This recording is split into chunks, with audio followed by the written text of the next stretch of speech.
কাউনিয়া কলেজে শুক্রবার সকালে কিশোর কণ্ঠ ফাউন্ডেশনের উদ্যোগে মেধাবৃত্তি পরীক্ষা ২০২৫ অনুষ্ঠিত হয়েছে। সকাল থেকেই পরীক্ষা কেন্দ্র ছিল উৎসবমুখর। উপজেলার বিভিন্ন শিক্ষা প্রতিষ্ঠানের প্রায় ১,০০০ শিক্ষার্থী এ পরীক্ষায় অংশগ্রহণ করেন। পরীক্ষা কেন্দ্র পরিদর্শন করেন উপজেলা একাডেমিক সুপারভাইজার দিল আফরোজ, কলেজের উপাধ্যক্ষ জুনাইদ হাবিব, কিশোর কণ্ঠ ফাউন্ডেশনের রংপুর জেলা পরিদর্শক অনিক ইকবাল এবং উপজেলা পরিচালক মুক্তারুল ইসলাম। এছাড়া উপস্থিত ছিলেন সহকারী পরিচালক মাহাবুর রহমান, আল হাবিব, রমজান ও মনিরুল ইসলাম। পরিদর্শকবৃন্দ পরীক্ষার সুষ্ঠু পরিবেশ নিশ্চিত করতে দায়িত্বশীল শিক্ষকদের সঙ্গে মতবিনিময় করেন এবং পরীক্ষার্থীদের শুভকামনা জানান।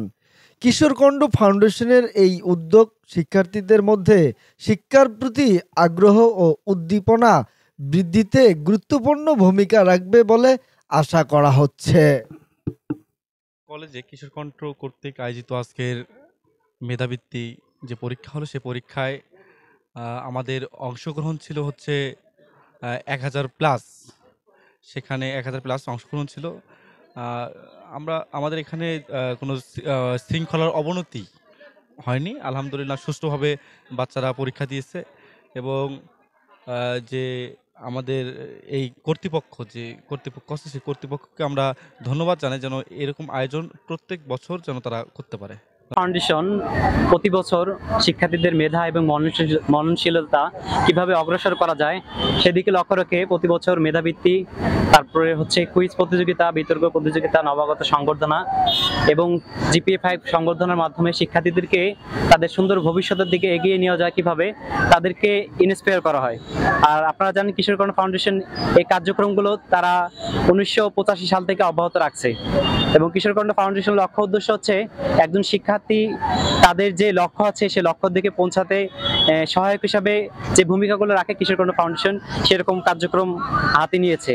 এবং আমরা আলহামদুলিল্লাহ সারা পাচ্ছি পুরো উপজেলায়, শুধু পুরো উপজেলায় নয়, কাউনিয়া উপজেলায়, পুরো বাংলাদেশে আমাদের কিশোর কণ্ঠ ফাউন্ডেশনের শিক্ষার্থীরা সুদূরে গ্রহণ করছে এবং তাদের যে সর্বাত্মক অংশগ্রহণ আমাদেরকে সাফল্যমণ্ডিত করছে। আপনাদের সাংবাদিক যারা এসেছেন প্রত্যেককে ধন্যবাদ। কিশোর কণ্ঠ ফাউন্ডেশন 1984 সাল থেকে শুরু করে এখন পর্যন্ত কিশোর ছাত্রছাত্রীদেরকে নিয়ে বিভিন্ন প্রতিযোগিতামূলক পরীক্ষার আয়োজন করে থাকে। আমরা 2025 সালে কিশোর কণ্ঠ মেধাবৃত্তি আয়োজন করেছি। এখানে ক্লাস 4 থেকে ক্লাস 10-এর স্টুডেন্টরা অংশগ্রহণ করেছে। আমরা চাই প্রতি বছরে শিক্ষার্থীদের মাধ্যমে শিক্ষার্থীদের মেধার বিকাশের জন্য কিশোর কণ্ঠ ফাউন্ডেশন এই আয়োজন করি, আমরা আগামীতেও করবো ইনশাল্লাহ। তো কিশোর কণ্ঠ ফাউন্ডেশনের মূল উদ্দেশ্য হচ্ছে বাংলাদেশের এনভায়রনমেন্টটা ভালো, বাংলাদেশের পরিবেশটা ভালো এবং বাংলাদেশের স্টুডেন্টরা অনেক মেধাবী। এই মেধাবী স্টুডেন্টদেরকে ইউটিলাইজ করে যেন আগামীর বাংলাদেশকে পরিবর্তনে কাজ করা যায়, এই জন্য কিশোর কণ্ঠ ফাউন্ডেশন এই ধরনের প্রতিযোগিতা আয়োজন করে থাকে।